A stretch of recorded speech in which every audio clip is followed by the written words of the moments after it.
So again, welcome everyone. Thanks for joining us. This is the last webinar in our Pandemic Stress First Aid series, Putting It All Together and Mantram for Military Caregivers, sponsored by the USA Foundation. This series is designed to help you all manage COVID-related stress and pass these portable stress management tools onto the military caregivers that you work with. My name is Jenna Pryor and I'm the Program Manager at PsychArmor Institute, and I'll be your host for today's webinar. Just in case you weren't with us for the last two webinars, I have with me today PsychArmor Institute's Chief Program Officer, Dr. Carrie Rogers, and our subject matter expert, Dr. Jill Bormann. Do you guys just want to do a quick introduction for yourselves, just in case people weren't here the past 2 weeks? You want to start, Carrie? Sure.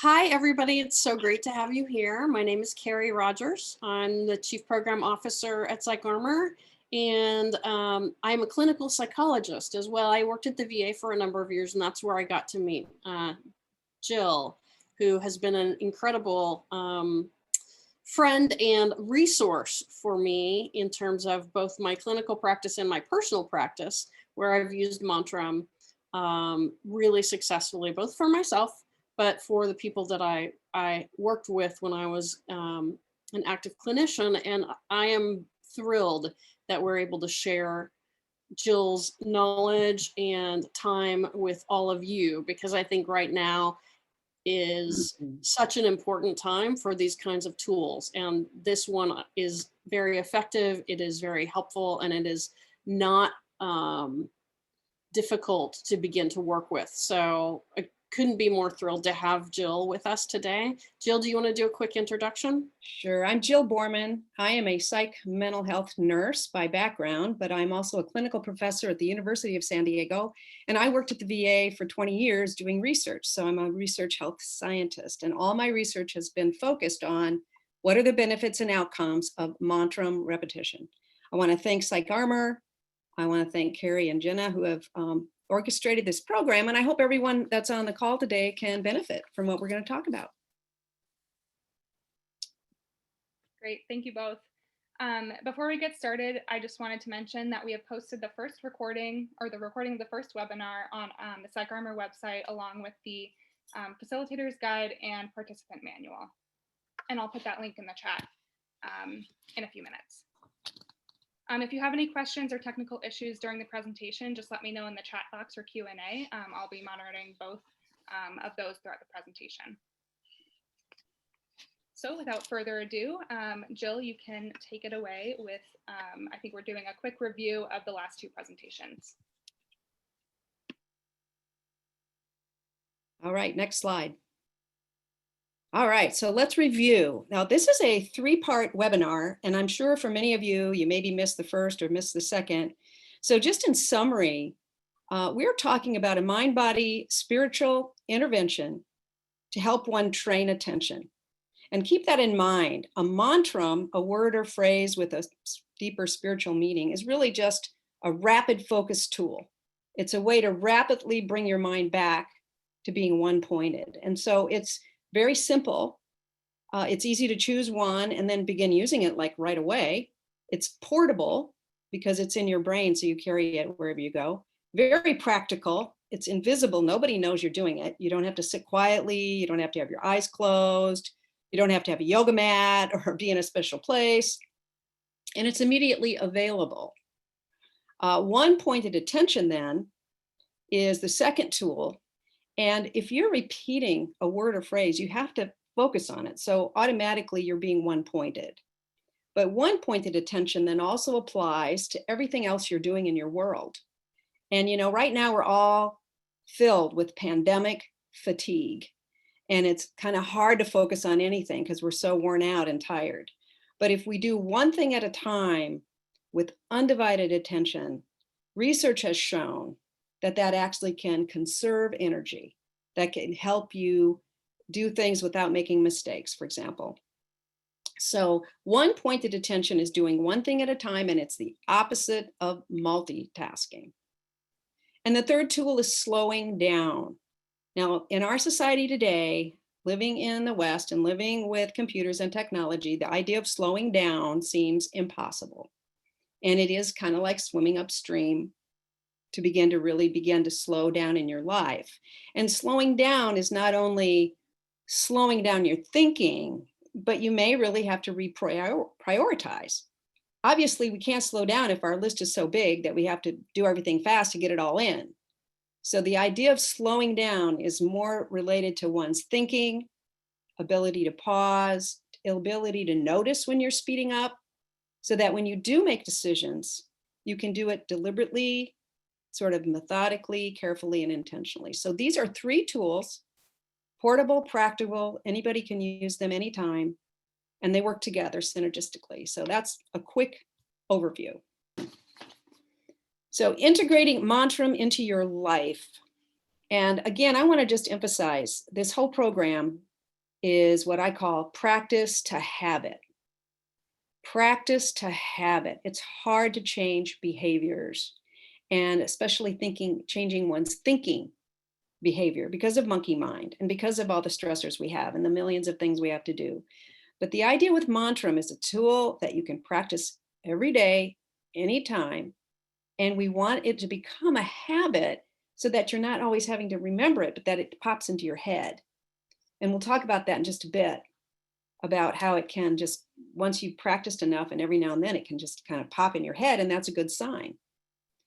Also, if you think of a repetition, just repeating Rama, Rama requires you to focus your attention. Even for 2 times, you're beginning to build and rewire your brain. So think of every repetition, even if it's once, as if you're building the weight, the muscle of your mind to focus when you want to focus. So we're going to show you, I believe it's in the next slide, we're going to show you a video. And this is about a 3-minute video. It's a Marine who learned Mantram, and he's going to go through sort of his process of how he looked on a page. He talks about picking his Mantram. Then he talks about using it and how he uses it and really integrated it into his life. So I'm going to put myself on mute.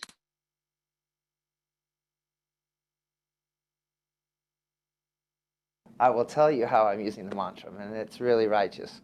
We learn many different techniques. The first one is just identify something that feels right when you're looking at the page. And I picked Om Namah Shivaya, which I didn't even know what it meant, but it loosely means I am the universe is me. Love, compassion, these things is really powerful. I don't know, inspiring stuff. But I just liked the way it sounded, and then I practiced saying it quietly in my mind, and I see like a teleprompter go across as I'm lighting up Om Namah Shivaya in my head. I just practice it in dead space and in times of stress. And I just got a chat and saying that there's no sound. Can others just chat in real quick to let me know if they can hear it or not? I can hear it. Okay. Can others hear it? Yep, looks like it in the chat box. Great, thank you.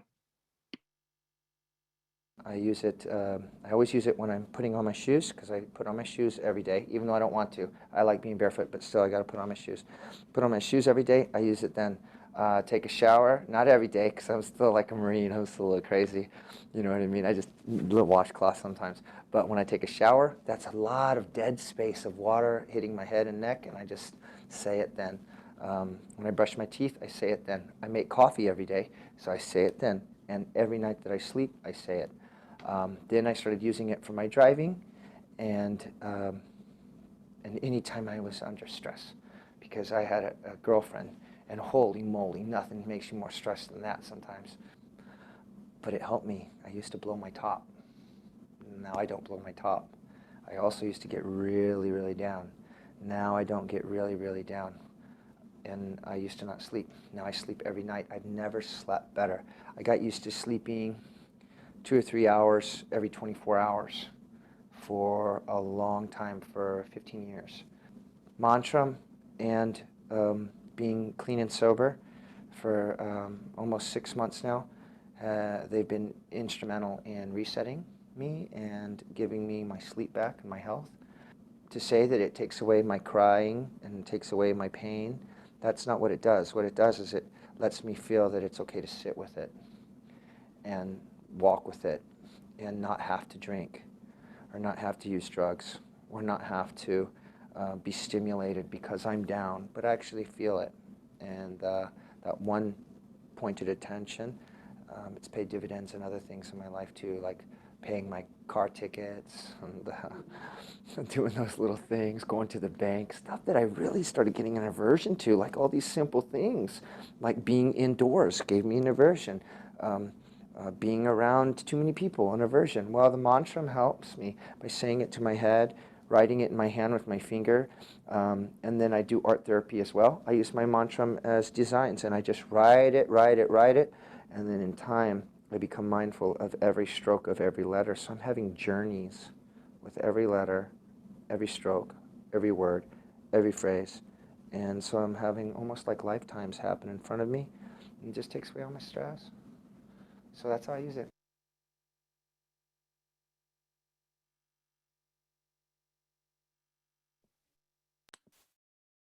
All right.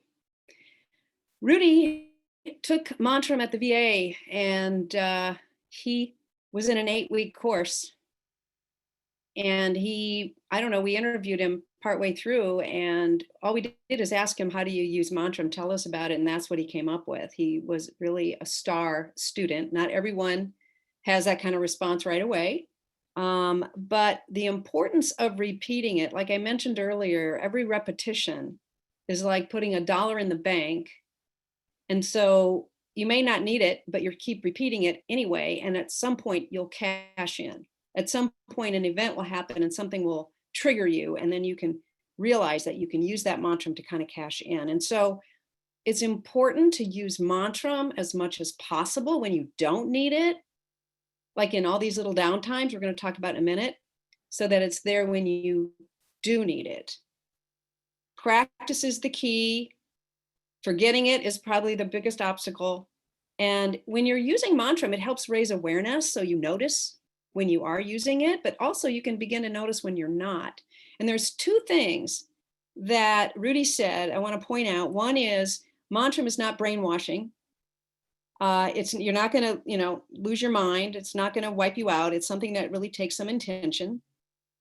And he said about using Mantram doesn't take away his feelings. It doesn't numb you out. It doesn't take away sadness or grief, but it gives you something to kind of hang on to so that you can better sit with that grief or give you a little break from that grief. And the other thing you'll notice, he used it all during the day at these different times and just made it a part of his life. And then at the end, he talked about Mantram writing. Now, we're not going to probably get into that as much as we could, but people are into art and doing the little, color by number and all this kind of thing. You can write Mantram over and over just on a plain blank piece of paper. Some people actually write the letters in their palm of their hand while they're sitting at a stoplight. You can write Rama, as another way to focus. And we have Mantram art, which is like getting different color pens and writing in a Mantram. So there's a lot more that can be done. We probably won't go into that much today. Next slide.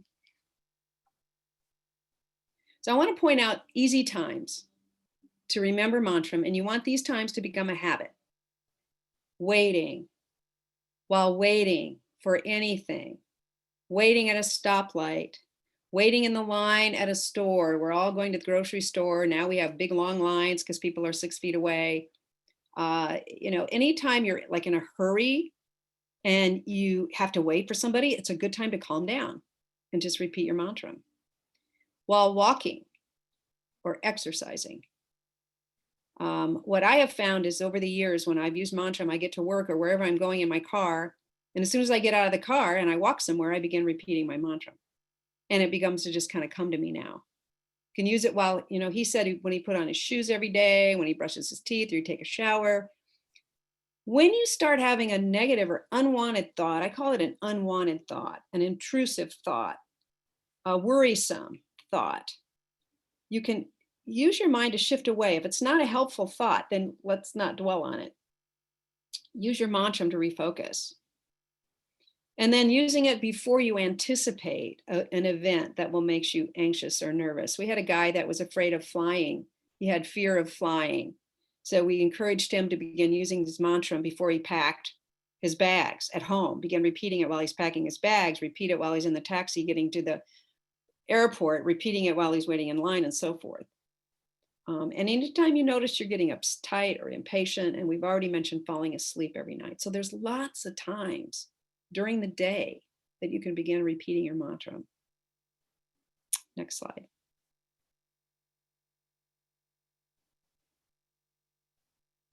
And now evaluating mantra practice. And I want to, again, we've talked about this before, but there are 3 kind of phases of practice.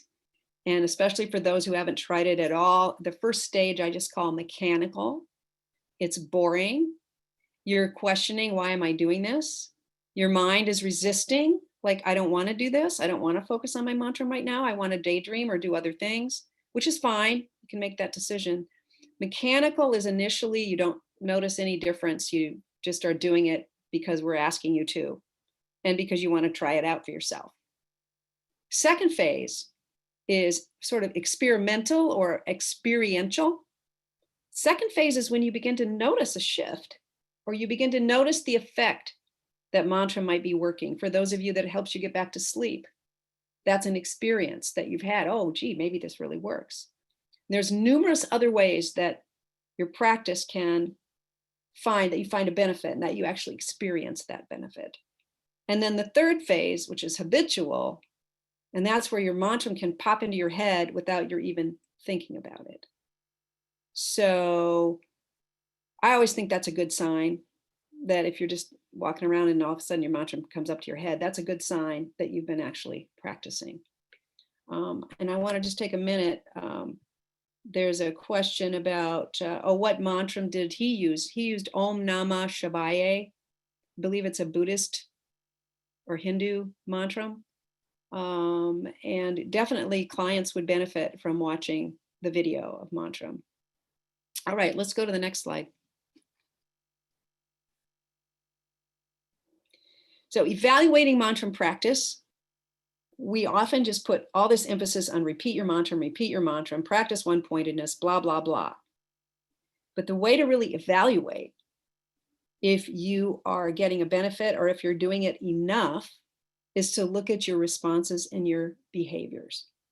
So begin after, and this may be several weeks, this may come several months of practice, but begin looking to see, am I more patient and kind? Am I more aware of my thinking? You might catch yourself thinking things that you don't want to think, or interruptions. Are you less irritable? Are you slower to respond to annoying things? And are you able to recover more quickly from a stressful event? And I'll give you a quick example. Driving in a car, I was driving on the way to work. It was rainy and I wasn't driving too fast, but the guy in front of me stopped his car and I slammed on the brake. And I went into this fight or flight emotion, like, oh my gosh, that was a close call. My heart's beating, my mouth is dry, and so forth. And after I sort of recovered, I just could go right to the mantram and slow myself down. So I could recover more quickly from a stressful event. And that's just one example. Also, you can notice when you're multitasking and you're doing too much, you can say, hey, well, let me just repeat my mantra a little bit and focus. Or when you're speeded up and so forth. That these are ways that you can begin using the mantra and evaluating, is this really helping me? Because we believe that you're rewiring your brain by getting new pathways by repetition. We call that, let's see, what is it? Not elasticity, but there's another name for rewiring the brain. They say neurons that fire together, wire together. Anyway, let's go to plasticity, I think. Yes, plasticity. We got something from the, yeah, everybody's saying, yes, that's it. Yep, neuroplasticity, thank you. All right, next slide. So, ways to keep it going. This is going to require a little bit of commitment. You have to make a decision. I really want to do this. I'm really going to try this. So you could set your smartphone alarm and just remind yourself, have it go off like, 3-4 times a day. When it goes off, you go, oh yeah, I need to repeat my mantra, and then just repeat it a few times. Or you can, if you have time, go for a mantra walk. Use sticky notes in places where it can become a habit. I always think at bedtime, if you had a sticky note at the bedside, repeat Mantram. And then assess how much time pressure. Like at the end of the day, look back over your day and was I speeded up? Was I under a lot of time pressure? As caregivers, you have multiple things to do, multiple responsibilities, not only to yourself, but to your person you're caring for. If you have family members, if you're in the sandwich generation and you're caring elders as well as children, and now during the pandemic, there's people all around all the time. We can't go out and do the things we used to. So these are all times to really begin to work on training attention.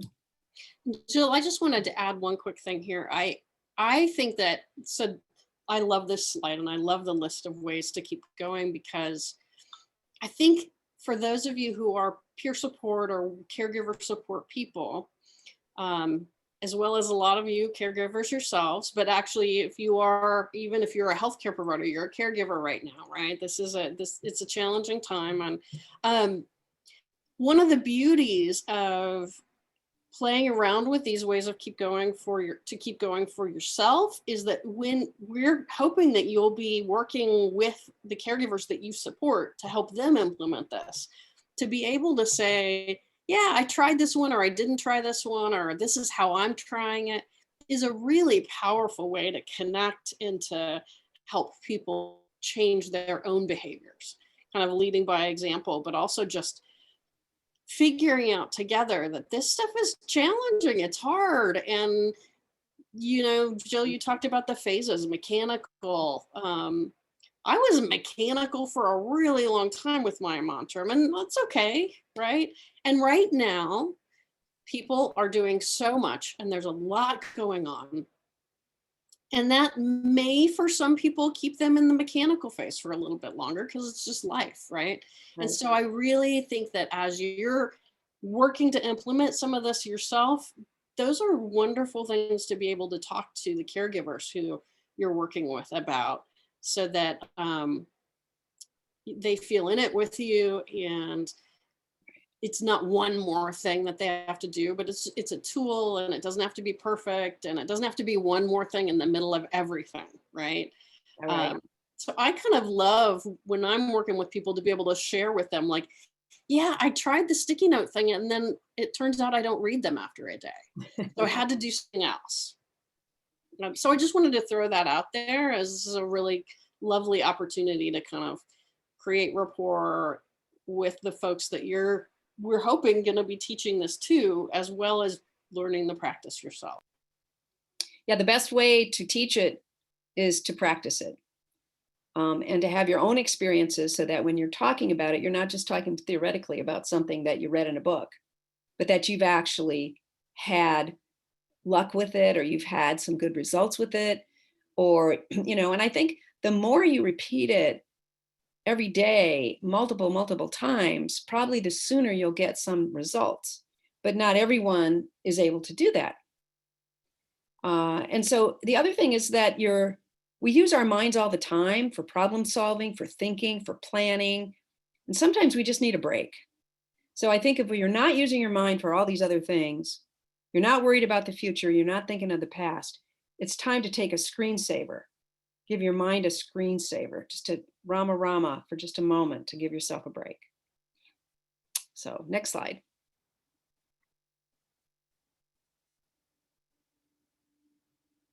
So this is great. What are some things that you would like to manage better using these tools? Or what are some things that the caregivers you talk to would like to manage? And if you want to fill in the chat box, we'll take a look.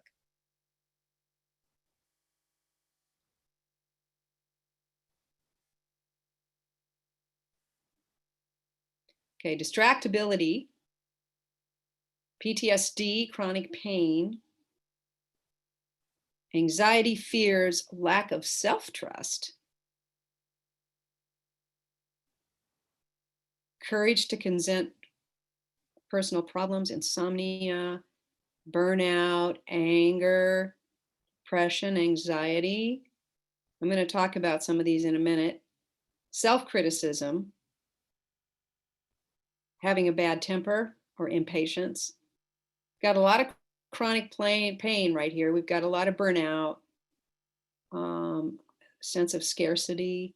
So let me say something about some of these conditions. We've done research studies on PTSD in veterans, and they've reported that it helps them with hyperarousal, with that feeling of urgency or worried that something terrible is going to happen any minute. And Mantram can help subdue that a little bit. We've talked about insomnia a number of times. Burnout, we've done studies in healthcare providers, and they've reported that Mantram kind of helps them reduce their levels of exhaustion. And that's kind of hard to believe, but if you use your Mantram as a way to conserve energy, that can really help.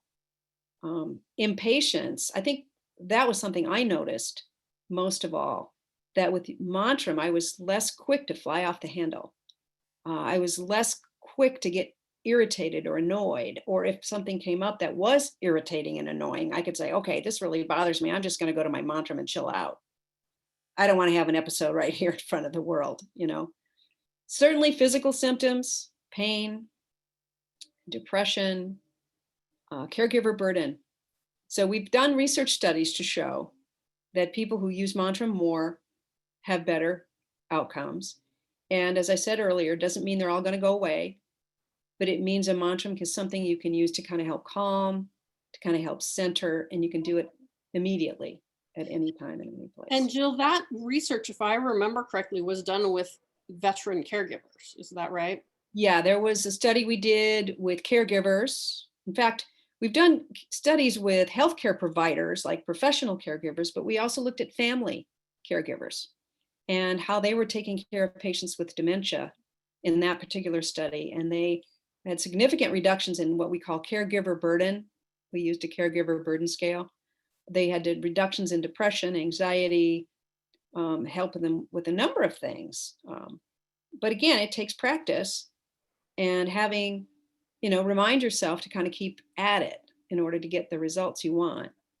But that research is part of why we were so excited to bring this to you all as you're supporting caregivers, because the caregiver burden data, the depression and anxiety, we really felt like we have some empirical evidence that this wonderfully simple tool makes a big difference in those big variables that we are seeing. And there's some research to support this too. We are seeing military and veteran caregivers reporting higher levels of that right now in the middle of kind of the pandemic. And we really wanted to give folks a tool that we know has worked well with that exact same population and some of those exact same variables. So I'm really excited about that. And I really encourage folks to implement this with folks, because with the caregivers that you're working with, because the research really shows us that it can be very helpful. Yeah. And another real good motivator in sharing this with other people is what I call telling a Mantram story. Do you have a Mantram story? I mean, I've told you one already about my driving down the road and having to stop on the brake and I get all freaked out and, I was able to recover. Or the Mantram story of the guy using it before he went on an airplane. Or even the Mantram story of Rudy, the video that we watched. And so you yourselves may have Mantram stories that then you can share with caregivers. And as you're teaching caregivers, just keep track of some of their Mantram stories. Because, we have the empirical evidence, we have the quantitative evidence that Mantram works, but we also have stories and qualitative evidence that it helps people. And I think a story speaks, it's like a picture is worth 1,000 words. I think a story is worth 1,000 words as well. And that Rudy video is wonderful. I love Rudy. He's a great example of a Mantram story. It tells a wonderful story. Yeah, totally. All right, next slide. Oh, somebody just asked, has anyone researched changes to brainwave patterns in connection with Mantram recitation? And there is a study actually that looked at repetition of words and they looked at brain imaging. We can certainly get that reference to you, but there's much more research being done now. We didn't have that access to those types of measures back when I started, but there's a lot of research showing that such word repetition or other kinds of mindfulness meditation does make changes in the brain and helps with these things. So let me just stop here with the final take-home message that we can't always change the things around us. Right now, we can't change the pandemic. We can't change somebody that has PTSD. We can't change it, make it wave a wand and have it go away immediately. We can't always change things around us, but we do have the capacity to learn to change how we react. And mantra repetition, training attention, slowing down, one pointed attention, all these things are ways for us to monitor our reaction to these different stressors. So that's the take-home message. Using Mantram to control our reactions. Okay, I think we have some Q&A. So I'm not an expert. How can I teach this? Well, as I said earlier, the best way to teach it is to begin to use it yourself. Pay attention to your resistances or your successes and so forth. And if you're talking to a military caregiver and they begin to tell you some of their symptoms, depression, anxiety, frustration, annoying things, their mind is too speeded up, that's a good segue into saying, you know, I have a tool that you might want to try. And that's a nice way to bring it up. Yeah, and I want to do a quick plug for the facilitators guide that Jill, we worked on with you for this series. Right. So there is a written guide for you to help you implement this with the caregivers that you're working with. And then there's a patient's guide, a patient's workbook or handbook. Those are both available to you. They're free. You can download the PDFs. So your patient can download, your caregiver patient can download the guide so that you actually have some written information about how to do that. Jill, I am also thinking about this. You have done some work where you implemented Mantram with military and veteran caregivers, and the people who were working with them just implemented it on the phone, right? Yes. I mean, this. Oh yeah. You have done this work with telehealth, basically. And it wasn't even video stuff, right? It was phone calls and check-ins on the phone. Yeah, there were ways that we've implemented Mantram in numerous kinds of ways. For me, I think it's most important to have some follow-up with somebody. You might introduce it day one and say, here's a list of Mantrams. You can read this stuff, choose this stuff, and then follow up and say, did you try it? You know, how did it go? And we've taught Mantram over the phone on a conference call, series of conference calls. We have done various videos. There's some that you can log into Mantram online and you'll see various webinars that come up besides the ones on PsychArmor, which we're about to post pretty soon. But, and it's something you can teach in a 5-minute period, really. And just talk about it as a training attention, a tool for training attention and calming the mind. If you calm your mind, you can better get in touch with your inner, what we call inner resources of calm, of wellness, of goodness, those kinds of things. Yeah. And as Jill said, we have courses on the PsychArmor website that Jill did with us a few years ago that are really, it's a series that people you're working with can watch. And then you guys can talk about the nuts and bolts of implementing it, what's getting in the way, problem solve that, even in phone calls, right? So there's a lot of tools. Yeah. And those webinars, those 4 little classes, they're built on what is a Mantram, how to choose a Mantram, slowing down, what is one pointed attention, and then putting it all together. So it's really kind of a nice package, but you can break it up into pieces. All right, what's another Q&A? How do you start a conversation about using Mantram? I sort of answered that before, but whatever is going on with your caregiver, or the things that they're talking about that they need help with. So stress, anxiety, they're dealing with annoying things, they're tired, all those kind of things. Any buzzwords that you can tap into and encourage them to, hey, here's a tool. And I like to use the word pause button for the mind. This is a tool that can give you a pause instantly for the mind. Or we've called it stress buster. I like to call it a screensaver for the mind. It's a jacuzzi, like a little tiny hot tub for the mind.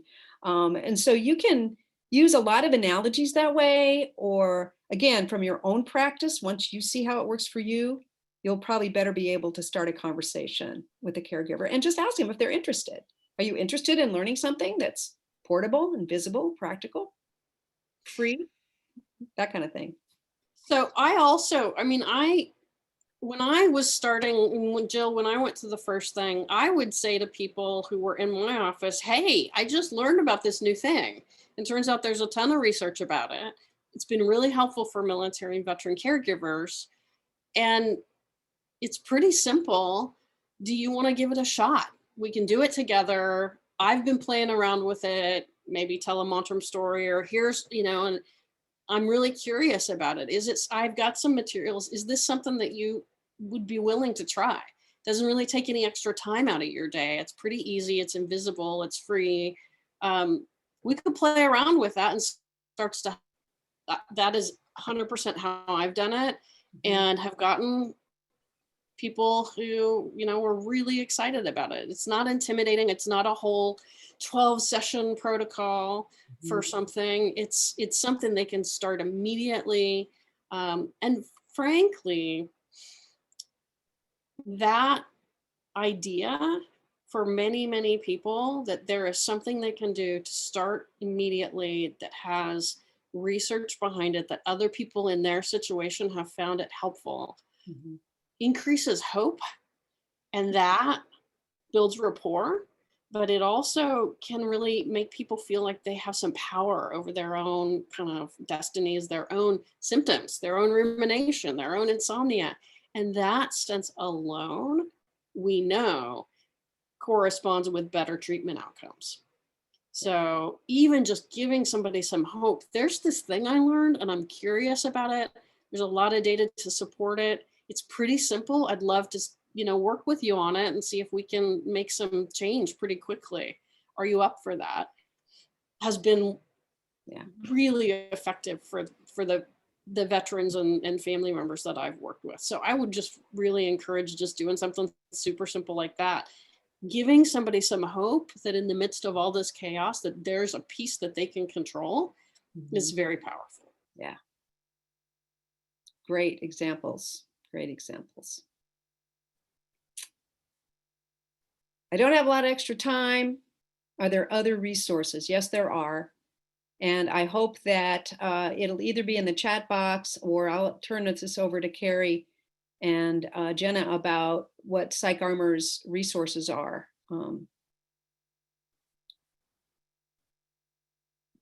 There's also the books. Oh, look at that. I forgot that slide was in there. There are books, and the Blue Mountain Center for Meditation website, and then also PsychArmor resources. Yeah, I was going to say there are, you go online, you can type in Mantram and you'll get a whole slew of resources. Make sure you type Mantram with an M and not mantra. You'll get a bunch of other stuff. Eknath Eashwaran has written these books, the Mantram Handbook, which I highly recommend if you really want to go in depth, or Strength for the Storm. Our veterans loved that book. You might have caregivers who love to read. I always ask people, do you like to read? And if they do, then I say, oh, you might want to try this book. Blue Mountain Center is where this all originated. And then with this PsychArmor series, we have a facilitator guide manual. We have a participant manual. We have the 4 little webinars that are currently available. And down the road, we hope to have additional materials. And I'll be happy to answer questions. I think we have an email. Carrie, you can talk about that to get back if people want to follow up. Yeah, and Jenna, do you want to pop to the next slide? I think it's on the next slide. Yes. So Mantram at PsychArmor.org. Jenna or myself or Jill will get back to you if you have questions or need something. Mantram at PsychArmor.org, or you can call the PsychArmor Support Center at 844-779-2427. PsychArmor.org has the Mantram repetition videos. that your caregivers can access, you can access. They're free. You don't have to pay for anything. You sign up, go in, and there they sit, and they're available 24/7. Jenna has already posted the link to the facilitators guides and the participant guides. So one for you, one for the patients that you're working with or the caregivers that you're working with. We are going to be developing a couple of short, like 2 to 3 minute videos that we've worked with Jill on that are sort of micro learnings, just kind of hints about things that people have had challenges with and ways to overcome those. So those will be available. And we'll be sending out some email follow-up for you all. Jill and I have played around with potentially having a coaching session where we're both just available on video conference, you know, a couple half an hours here and there, maybe in January. If you have questions, if you've been using it and you're running into some challenges, or you love it and you just want to tell us, we love that. We may be doing some of that. So all of that is ways that we want to continue to follow up with you. So if you have any questions, comments, Mantram@PsychArmor.org, the first way to get a hold of us. Jenna and I will monitor that. And if you have specific questions for Jill, who is the true expert, then we will get those to her and she will respond to those. And this series of webinars is going to be posted on our website, and Jenna has already sent the link for that. I believe we'll also be posting it on the PsychArmor YouTube channel. So you can come back for a refresher if you missed number 2, or this was the first one you saw and you want to watch the first 2. Thrilled to make those available to you. Thanks, everybody. Thank you so much, everybody, for joining us. If you have any questions, let us know, put them in the chat box. But we really appreciate your time, and we really appreciate your commitment to those who are taking care of the veterans and military service members in our country.